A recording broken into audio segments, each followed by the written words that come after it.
오늘 말씀 제목은 주님의 인도하심에 대해입니다. 오늘 제목의 영문을 보니까 주님이 일하시는 방식에 대해 좀 더 깊이 알아보자라는 제목을 갖고 있습니다. 우리가 주님의 인도하심에 대해 알아야 한다는 것은 하나님이 일하는 방식에 대해 좀 더 깊이 알아야 한다라는 말이기도 한 것입니다. 그렇기에 오늘 묵상은 주님의 인도, 하나님이 일하시는 방식에 대해 알아보려고 합니다. 오늘 본문을 잠시 살펴보겠습니다. 마태복음 11장 1절입니다. 예수께서 12 제자에게 명하시기를 마치시고 이에 그들의 동네에서 가르치시며 전도하시려고 거기를 떠나 가시니라. 오늘 본문 말씀인 마태복음 11장 1절 말씀은 앞장인 마태복음 10장 말씀인 12 제자를 부르시고 파송하시는 장면에 이어지는 말씀입니다. 본문에서 예수님께서 12 제자에게 명하시기를 마치시고, 즉 예수님께서는 12 제자를 부르시고 파송하시는 말씀을 마치셨습니다. 그리고 하시는 말씀이 그들의 여러 동네에서 가르치시며 전도하시려고 거기를 떠나 가시니라입니다. 오늘 묵상과 관련돼서 중요한 단어는 여러 동네입니다.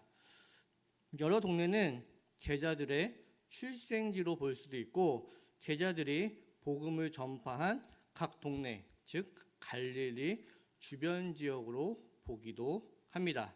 즉 예수님은 제자들을 파송합니다. 그리고 예수님은 제자들의 그곳, 제자들의 출생지, 제자들이 복음을 전파한 그곳으로 직접 가셔서 말씀을 가르치시고 전도하셨다라는 말씀입니다. 즉 제자들이 복음 사역을 위해 떠난 그곳이 가정이 될 수도 있습니다. 그곳이 제자들과 친분을 가진 이들이 있는 출생 지역일 수도 있습니다. 아니면 제자들이 복음을 가르쳤던 그곳일 수도 있습니다. 그곳에서 예수님은 직접 말씀을 가르치시며 전도하신다라는 말씀입니다.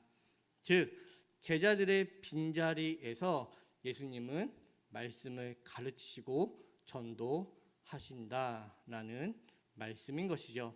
그럼 이제 묵상집을 살펴보도록 하겠습니다. 챔버스 목사님은 주님께서는 우리에게 떠나라고 하시는 곳으로 오십니다. 만일 하나님께서 가라고 하실 때 가족들을 너무 걱정해 머뭇거린다면 당신은 그들에게 예수님의 가르침이 임하지 못하게 하는 것입니다. 라고 오늘의 묵상을 시작하고 있습니다. 주님은 복음 전파를 위해 제자들을 파송했던 것 같이 우리에게도 명령하실 것입니다. 하나님께서 나아가라고 하실 때 우리 또한 남아있는 가족 걱정을 할 수 있습니다.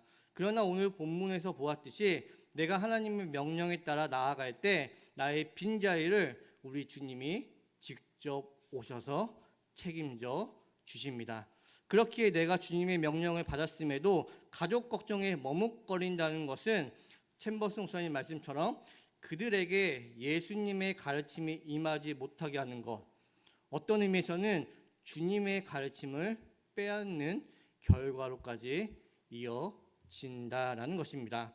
그렇기에 우리는 주님의 명령에 순종하며 나아가야 하는 것이죠.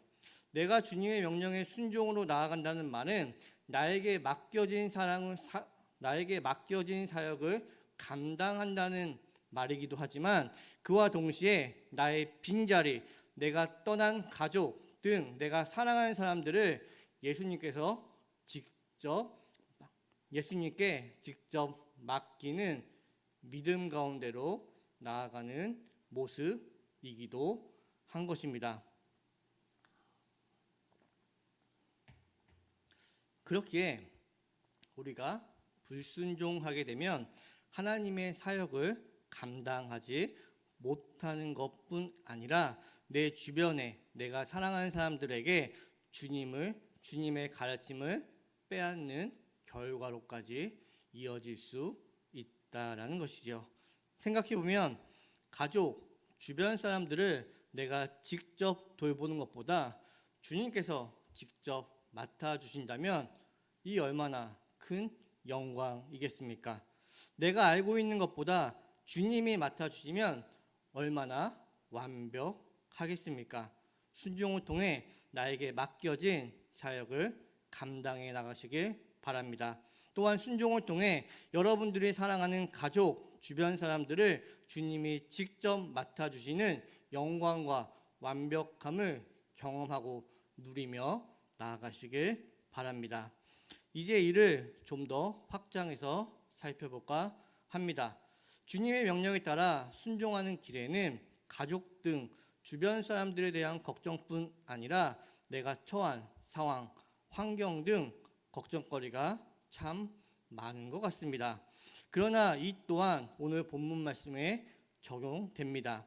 내가 처한 상황과 환경이 주님의 명령에 순종하며 나아가기에 적합하지 않아 보이고 주님의 명령이 나의 방식, 기준과 맞지 않아 보일 수도 있습니다.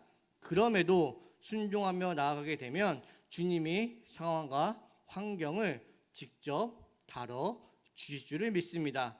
나의 방식과 기준을 뛰어넘는 하나님의 기준과 방식을 나에게 알려주실 줄을 믿습니다.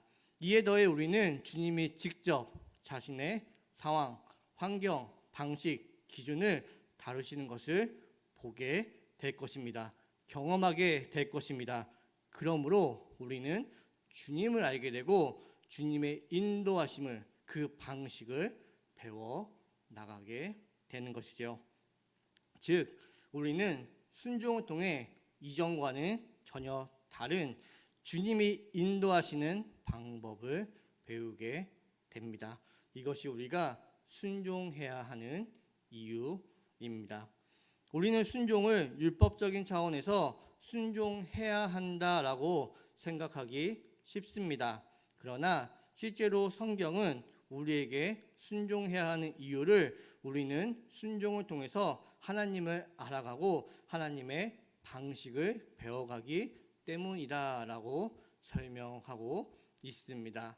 우리는 순종을 통해 내 방식, 기준이 아닌 하나님의 방식, 기준을 보게 되고 즉 이는 우리의 시선의 변화를 가져오게 됩니다.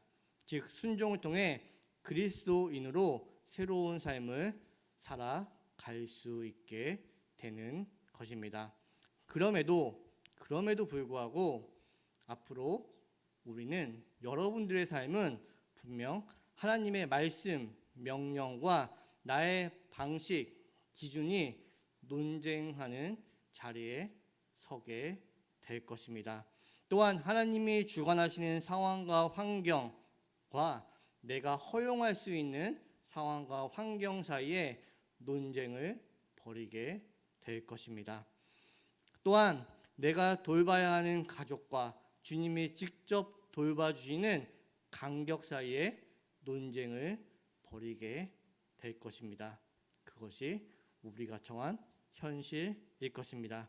논쟁이 벌어질 때, 이러한 논쟁이 나의 마음 가운데 벌어질 때 오늘 말씀을 기억하시며 순종의 길로 나아가시길 바랍니다. 순종을 통해 하나님이 어떤 분이신지를 알아가고 하나님의 방식들을 배우며 내 안에서의 상황과 환경을 뛰어넘는 창조주, 주권자 하나님의 시선을 가질 수 있는 그리스도인 되시길 바랍니다. 이러한 관점에 비춰서 두 번째 문단을 살펴보고자 합니다. 오사치 목사님은 두 번째 문단을 주님은 주께서 우리가 간섭하지 말라고 하신 곳에서 가르치십니다 라고 말씀하십니다. 즉 우리가 주님의 말씀에 순종하며 나아가면 주님이 직접 가르치신다는 말씀입니다. 우리는 사랑하는 가족이 있습니다. 내가 돌봐야 하는 주변 사람들이 있습니다.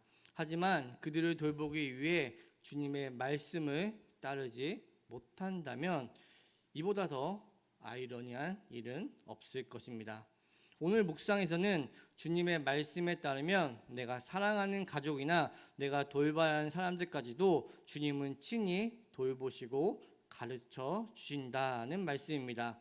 불순종함으로 이것을 방해하지 말라라는 경고이기도 합니다.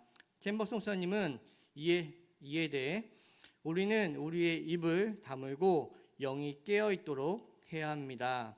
하나님은 그분의 아들에 관해 우리에게 가르치시기를 원하십니다.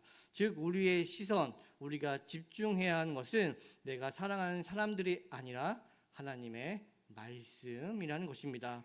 그러기 위해 영이 깨어 있도록 해야 합니다. 그러면 주님은 친히 나와 내 주변 사람들을 책임져 주시고 가르쳐 주실 것입니다. 그리고 이에 더해 하나님은 이렇게 저렇게 일하실 것이라고 확신할 때 주님은 결코 그렇게 일하시지 않으십니다라고 챔버스 목사님은 경고의 말씀 또한 하고 있습니다. 하나님은 이렇게 저렇게 일하신다라고 내가 규정하고 해석하는 순간 우리는 자칫 잘못하면 하나님의 자유를 나로 대신할 수 있다라는 것입니다. 이제 오늘의 묵상 마지막 부분을 살펴보려고 합니다. 마지막 부분에서 챔버스 목사님은 어떻게 순종할지에 대해 말씀하고 계십니다. 챔버스 목사님은 주님은 주께서 우리에게 기다리라고 하신 그곳에서 일하십니다. 하나님을 기다리며 그분이 일하실 때까지 기다리십시오라고 말씀하시지요. 즉 우리가 순종하기 위해서는 기다릴 줄 알아야 합니다. 이유는 간단합니다.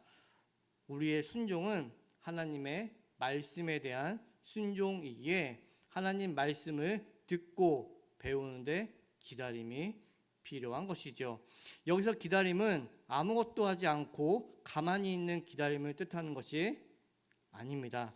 우리는 적극적으로 무언가를 계속해 나가야만 합니다. 그러나 하나님의 말씀이 익히기 전까지 기다릴 줄 알아야 한다는 것입니다. 저는 이를 그리스도인의 수동적인 능동성이라고 표현하고자 합니다. 수동적인 능동성입니다. 즉 우리는 능동적으로 계속해서 열심을 내야 합니다.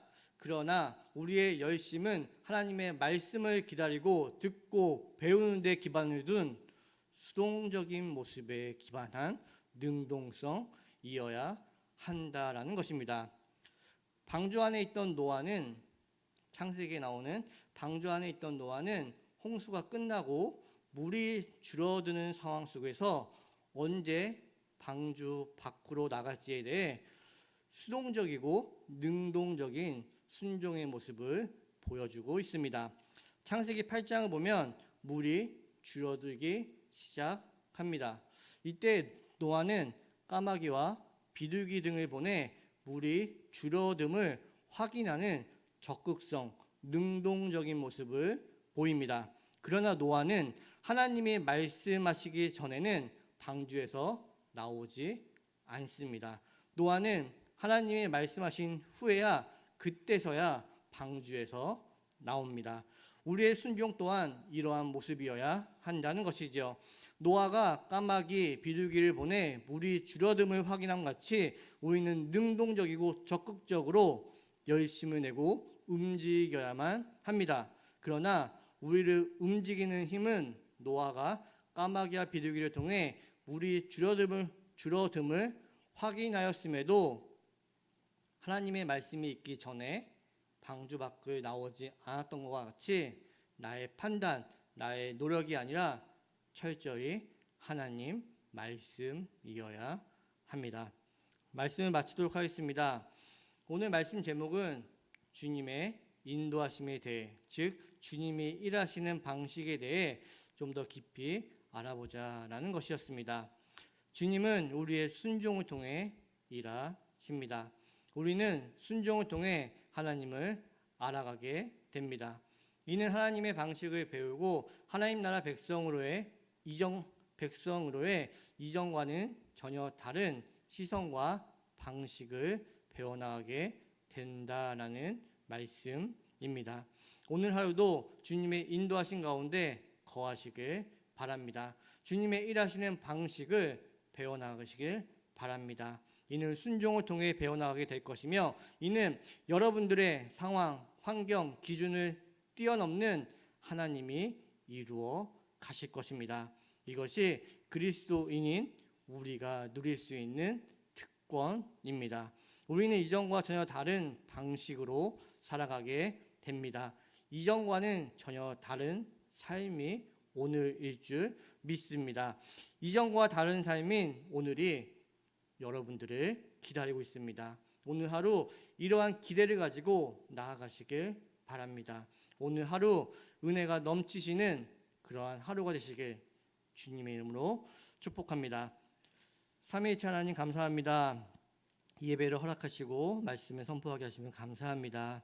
말씀을 듣고 깨달은 성도님들의 삶을 말씀을 통해 변화시켜 주실 것 또한 믿습니다. 순종하며 나아가는 주님의 자녀들에게 하나님이 어떤 분인지, 어떤 방식으로 일하시는지를 알려주시고 성도님들 이전과의 전혀 다른 삶을 경험하게 하여 주시옵소서. 자신의 새로워진 삶을 보며 더욱 하나님만을 바라보게 하여 주시옵고, 그 하나님께로만 나아갈 수 있는 축복된 주님의 자녀의 삶이 되게 하여 주실 것을 믿사오며 예수님의 이름으로 기도드립니다. 아멘.